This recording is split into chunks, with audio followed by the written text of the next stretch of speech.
15 ಗಂಟೆಗೆ ಮೃತರಾದ ಗೋಪಾಲರಾವ್ ಅವರು ಕೋಲಾರ ಟು ಬಂಗಾರಪೇಟೆ ರಸ್ತೆ ಹತ್ರ ಇಲ್ಲಿ ಬಂಗಾರಪೇಟೆ ಟೌನಲ್ಲಿರುವ ಸಂತೆ ಗೇಟ್ ಹತ್ರ ನಡ್ಕೊಂಡು ಬರ್ತಿರಬೇಕಾದ್ರೆ ಹಿಂದ್ಗಡೆಯಿಂದ ಒಬ್ಬ ಸ್ಕೂಟರ್ ಸವಾರ ಬಂದು ಅತಿ ವೇಗ ಅಜಾಗರೂಕತೆಯಿಂದ ಚಾಲನೆ ಮಾಡಿ ಅವರಿಗೆ ಡಿಕ್ಕಿ ಪಡಿಸಿರ್ತಾನೆ. ಗೋಪಾಲರಾವ್ ವಯಸ್ಸು 56 ವರ್ಷ.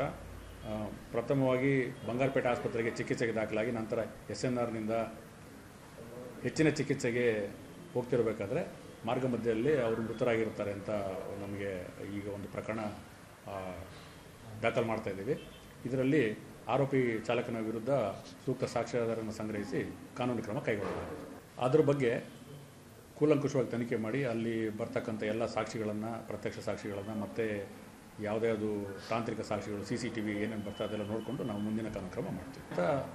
ಸಾಕ್ಷಿಗಳಿಂದ ಮಾಹಿತಿ ತೊಗೊಂಡು ಏನು ನಮಗೆ ಸಾಕ್ಷ್ಯಾಧಾರ ಆಗುತ್ತೆ ಅದ್ರ ಪ್ರಕಾರ ಮುಂದಿನ ಕಾನೂನು ಕ್ರಮ ಮಾಡ್ತೀವಿ. ಈಗ ಅವ್ರ ಸಂಬಂಧಿಕರು ಈ ಕಂಪ್ಲೇಂಟ್ ಕೊಡ್ತಾ ಇದ್ದಾರೆ. ಅವ್ರು ಏನು ಕೊಡ್ತಾರೆ ಅವ್ರು ಏನು ಕೊಡುವ ಕಂಪ್ಲೇಂಟ್ ಪ್ರಕಾರ ನಾವು ದೂರನ್ನು ದಾಖಲು ಮಾಡ್ತೀವಿ. ಪ್ರಕರಣದ ಬಗ್ಗೆ ನಾನು ಹೇಳೋದೇನಪ್ಪ ಅಂತ ಹೇಳಿದರೆ ಇದರಲ್ಲಿ ಸಾಕ್ಷ್ಯಾಧಾರಗಳನ್ನು ಸಂಗ್ರಹಿಸಿ ನಾವು ಮುಂದಿನ ಕಾನೂನು ಕ್ರಮ ಮಾಡ್ತೀವಿ. ಯಾರು ಸಹಿತ ಅತಿ ವೇಗ ಮತ್ತು ರ್ಯಾಶ್ ಆ್ಯಂಡ್ ನೆಗ್ಲಿಜೆಂಟ್ ಡ್ರೈವಿಂಗ್ ಮಾಡಬಾರ್ದು ಮತ್ತು ವೀಲಿಂಗ್ ಮಾಡೋದು ಸಹಿತ ಶಿಕ್ಷಾರ್ಹ ಅಪರಾಧ ಆಗಿದೆ.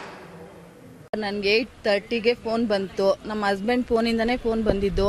ನಿಮ್ಮ ಹಸ್ಬೆಂಡ್ಗೆ ಆಕ್ಸಿಡೆಂಟ್ ಆಗಿದೆ, ಗೌರ್ಮೆಂಟ್ ಹಾಸ್ಪಿಟ್ಲಿಗೆ ಇಮಿಡಿಯೇಟಾಗಿ ಬನ್ನಿ ಅಂದರು. ನಾನು ಬಂದೆ. ಬರೋ ಅಷ್ಟೊತ್ತಿಗೆ ಬೆಡ್ ಮೇಲೆ ಮಲಗಿದ್ರು. ಅವರು ಏನು ಮಾತಾಡೋ ಸ್ಥಿತಿಯಲ್ಲಿ ಇರಲಿಲ್ಲ. ಅವರು ಅಷ್ಟೇ ನನಗೆ ಗೊತ್ತಿರೋದು. ತಲೆ ನನಗೆ ಗೊತ್ತಾಗಿಲ್ಲ ಸರ್. ಕಾಲಿಗೆ ಮಾತ್ರ ಬ್ಯಾಂಡೇಜ್ ಮಾಡಿದ್ರು. ಇಮಿಡಿಯೇಟ್ ನೀವು SNR ಕರ್ಕೊಂಡು ಹೋಗಿ ಅಂದರು. ಅವರೇ ಆ್ಯಂಬುಲೆನ್ಸಲ್ಲಿ ರೆಡಿ ಮಾಡಿ ಕಳಿಸಿದ್ರು.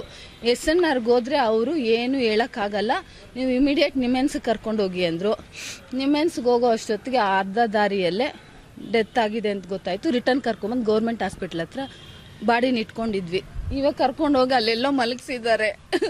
ಏನು ಮಾಡಲಿ ಹೇಳಿ, ನಾನು ಇವಾಗ ಏನು ಮಾಡ್ಬೋದು ಅವ್ರನ್ನ? ಆ ಟೈಮಲ್ಲಿ ಮಾರ್ನಿಂಗು ಈವ್ನಿಂಗು ಗಣೇಶ ದೇವಸ್ಥಾನಕ್ಕೆ ಹೋಗ್ತಾಯಿದ್ರು.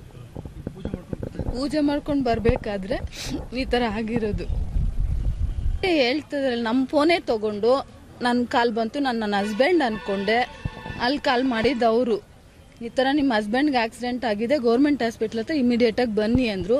ನಾನು ಬರೋ ಅಷ್ಟೊತ್ತಿಗೆ ಕಾನ್ಷಿಯಸ್ ಇಲ್ಲ ನಮ್ಮ ಹಸ್ಬೆಂಡ್. ನಾನು ನೋಡಿದಾಗ ಒಬ್ಬ ಹುಡುಗನ ನೋಡಿದೆ. ನಾನು ಸ್ಪಾಟಲ್ಲಿದ್ದ. ಅವನಿಗೂ ಇಂಜುರಿ ಆಗಿತ್ತು. ಅವ್ನು ಮಾತಾಡಲಿಲ್ಲ ನಮ್ಮ ಹತ್ರ. ನಾನು ಅಳೋದ್ರಲ್ಲೇ ಇತ್ತಲ್ವ, ನಾನು ಇನ್ನೇನು ಹೇಳ್ಕೊಳಕ್ಕಾಗತ್ತೆ. ಮೀಡಿಯಮ್ ಸೈಜ್ ಒಂದು 16 ಇರ್ಬೋದು ಅಷ್ಟೇ. ಇಬ್ಬರು ಅಂತ ಹೇಳಿದ್ದಾರೆ. ಅದ್ರಲ್ಲಿ ನಾನು ನೋಡಿದ್ದು ಒಬ್ಬ ಹುಡುಗಾಗ ನನಗೆ ಗೊತ್ತಿರೋಂಗೆ ಆಗ್ಬೇಕು ಸರ್. ನಮ್ಮ ಹಸ್ಬೆಂಡೇ ಇಲ್ಲ ಅಂದರೆ ಇನ್ನೇನು ಮಾಡಲಿ ಹೇಳಿ? ನಾನು ಅವರಿಂದನೇ ನನ್ನ ಲೈಫ್ ಇದ್ದಿದ್ದು. ಇವಾಗ ಅವರೇ ಇಲ್ಲ, ಏನು ಮಾಡ್ಬೇಕು ನಾನು ಗೊತ್ತಾಗ್ತಿಲ್ಲ ನನಗೆ.